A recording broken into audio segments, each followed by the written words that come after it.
पुत्री का विवाह। बनारस की गलियों में एक राम जानकी मंदिर है, जिसकी देखरेख मंदिर के पुजारी पंडित दीनदयाल के हाथों थी। पंडित जी भी अपनी पूरी जिंदगी इस राम जानकी मंदिर को समर्पित कर चुके थे। संपत्ति के नाम पर उनके पास एक छोटा सा मकान और परिवार में उनकी पत्नी कमला और विवाह योग्य बेटी पूजा। मंदिर में जो भी दान आता वही पंडित जी और उनके परिवार के गुजारे का साधन था। बेटी विवाह योग्य जो हो गई थी और पंडित जी ने हर मुकम्मल कोशिश की जो शायद हर बेटी का पिता करता, पर वही दान दहेज पे आकर बात रुक जाती। पंडित जी अब निराश हो चुके थे, सारे प्रयास करके हार चुके थे। एक दिन मंदिर में दोपहर के समय जब भीड़ न के बराबर होती है, उसी समय चुपचाप राम सीता की प्रतिमा के सामने आंखें बंद किए अपनी बेटी के भविष्य के बारे में सोचते हुए उनकी आंखों से आंसू बहे जा रहे थे।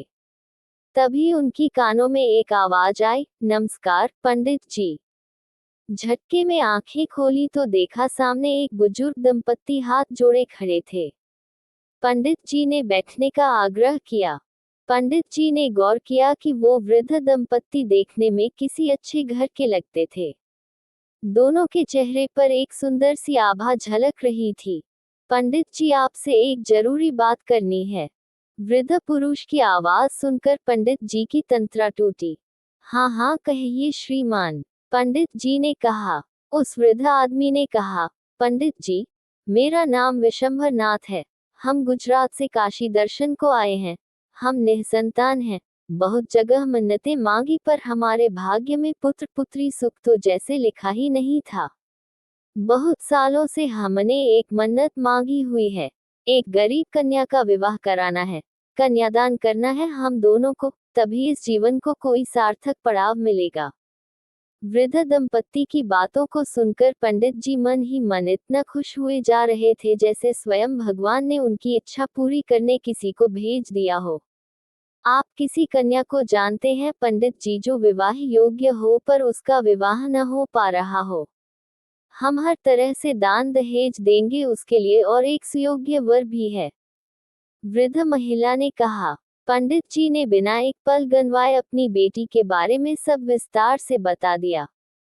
वृद्ध दंपति बहुत खुश हुए, बोले, आज से आपकी बेटी हमारी हुई, बस अब आपको उसकी चिंता करने की कोई जरूरत नहीं, उसका विवाह हम करेंगे। पंडित जी की खुशी का कोई ठिकाना न रहा। उनकी मनचाही इच्छा जैसे पूरी हो गई हो। विशंभर नाथ ने उन्हें एक विजिटिंग कार्ड दिया और बोला, बनारस में ही ये लड़का है, ये उसके पिता के ऑफिस का पता है, आप जाइए। ये मेरे रिश्ते में मेरे साड़ू लगते हैं, बस आप जाइए और मेरे बारे में कुछ न बताइएगा। मैं बीच में नहीं आना चाहता, आप जाइए, खुद से बात करिए। पंडित जी घबराए और बोले, मैं कैसे बात करूं, न जान न पहचान, कहीं उन्होंने मना कर दिया इस रिश्ते के लिए तो। वृद्ध दंपत्ति ने मुस्कुराते हुए आश्वासन दिया कि आप जाइए तो सही। लड़के के पिता का स्वभाव बहुत अच्छा है, वो आपको मना नहीं करेंगे। इतना कहकर वृद्ध दंपत्ति ने उनको अपना मोबाइल नंबर दिया और चले गए। पंडित जी ने बिना समय गंवाए लड़के के पिता के ऑफिस का रुख किया। मानो जैसे कोई चमत्कार सा हो गया। ऑफिस में लड़के के पिता से मिलने के बाद लड़के के पिता की हाँ कर दी, तुरंत शादी की डेट फाइनल हो गई। पंडित जी जब जब उस दंपत्ति को फोन करते तब तब शादी विवाह की जरूरत का दान दहेज उनके घर पहुंच जाता। सारी बुकिंग, हर तरह का सहयोग बस पंडित जी के फोन कॉल करते ही उन तक पहुंचने लगते। अंततः धूमधाम से विवाह संपन्न हुआ। पंडित जी की लड़की कमला विदा होकर अपने ससुराल चली गई। पंडित जी ने राहत की सांस ली। पंडित जी अगले दिन मंदिर में बैठे उस वृद्ध दंपति के बारे में सोच रहे थे कि कौन थे वो दंपति जिन्होंने मेरी बेटी को अपना समझा, बस एक ही बार मुझसे मिले और मेरी सारी परेशानी हर लिए। यही सोचते सोचते पंडित जी ने उनको फोन मिलाया। उनका फोन स्विच ऑफ बता रहा था। पंडित जी का दिल जोर जोर से धड़कने लगा। उन्होंने मन ही मन तय किया कि 1-2 दिन और फोन करूंगा नहीं, बात होने पर अपने समधी जी से पूछूंगा जरूर विशंभर नाथ जी के बारे में।